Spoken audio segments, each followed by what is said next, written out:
Hi friends, welcome to my channel. ఈరోజు మీకు ఒక విషయం చెప్దాం అనుకుంటున్నాను. ఏంటంటే, మనం ఎవరికైనా ఏదైనా అన్యాయం చేస్తే అది చివరికి మళ్ళీ ఏదో రకంగా వచ్చి మనకే వస్తుంది. దీని గురించి ఇది ఇప్పటిది కాదు, మన పురాణాల్లో కూడా ఇదే రాసి పెట్టింది. చూస్తే చాలా ఉంటాయి, అందులో నాకు నచ్చింది ఒకటి చెప్తాను. మీలో చాలామందికి శకుని గురించి తెలుసు కదా.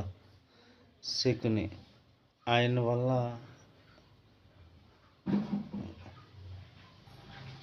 కౌరవుల సామ్రాజ్యం మొత్తం కూలిపోయేటట్టు చేశాడు ఇండైరెక్ట్గా. అసలు ఆయన ఎందుకు అలా చేశాడు, ఎందుకు చేశాడు అనేది చాలామందికి తెలియదు. ఓకే, తెలిసిన వాళ్ళు ఓకే, తెలియని వాళ్ళ కోసం ఈ కథ. యాక్చువల్గా శకుని యొక్క అన్నదమ్ములు మొత్తం 100 మంది. ఆ 100 మందిని కౌరవుల వాళ్ళు 100 మందిని జైల్లో పెట్టి,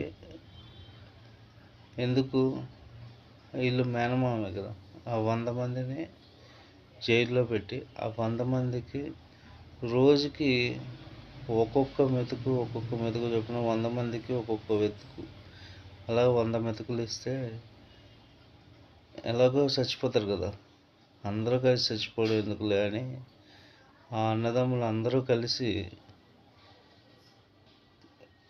కలిసిగట్టుగా ఎవడూ అన్నం తినకుండా, ఆ మెతుకు ఎవడూ తినకుండా, ఎవరికి ఉపయోగపడదు కదా, ఆ మెతుకు కూడబెట్టి ఆ రోజు ఇచ్చిన మెతుకు ఒక 100 మెతుకులు కలిపి ఒక ముద్ద కింద చేసి ఆ ముద్దని శకునికి ఇస్తారు. శకునికి ఇచ్చి దాన్ని తినమంటారు. అలా కొన్ని రోజులకి ఒక్కొక్క వ్యక్తి, ఒక్కొక్క తమ్ముడు, ఒక్కొక్క అన్న, ఒక్కొక్కడు చనిపోతాడు. చనిపోయి చివరికి ఒక్క శకుని మాత్రం మిగులుతాడు.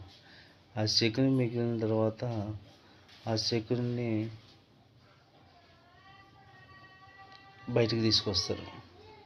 ఒక్కడివే ఉన్నావు కదా, సరే నువ్వు బతుకన్నట్టుగా బయటకు తీసుకొస్తావు. ఓకే, అప్పటి నుంచి శకుని ఏం చేయాలి, అన్నదమ్ములందరినీ పోగొట్టుకున్నాడు.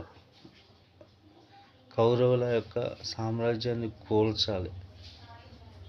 దానికి రకరకాల వాళ్ళ ఎదురుగానే ఉండి వాళ్ళకే మంచిగా చేస్తూ వాళ్ళ రాజ్యాన్ని కూల్చడానికి ట్రై చేస్తారు. దీనికి ఆయనకి వాడుకున్న అతిపెద్ద ఆయుధం ఏంటో తెలుసా, అది పాచిక.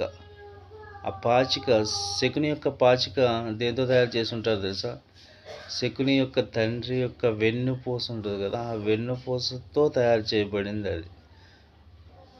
ఆ పాచిక 2 ఉంటాయి. ఆ శకుని ఏ నెంబరు పడాలి అనేసి కోరుకుంటాడో ఆ నెంబర్ మాత్రమే పడుతుంది. అలా పట్టడం మూలంగానే పాండవులు ఓడిపోయారు. ఓకే ఫ్రెండ్స్, ఇంకా మీకు తెలియాలంటే కామెంట్ చేయండి. దీని గురించి నేను పూర్తిగా మీకు ఎక్స్ప్లెయిన్ చేస్తాను. Okay friends, thank you. నా వీడియో కనుక మీకు నచ్చినట్లయితే లైక్ చేయండి, షేర్ చేయండి, సబ్స్క్రైబ్ చేయండి.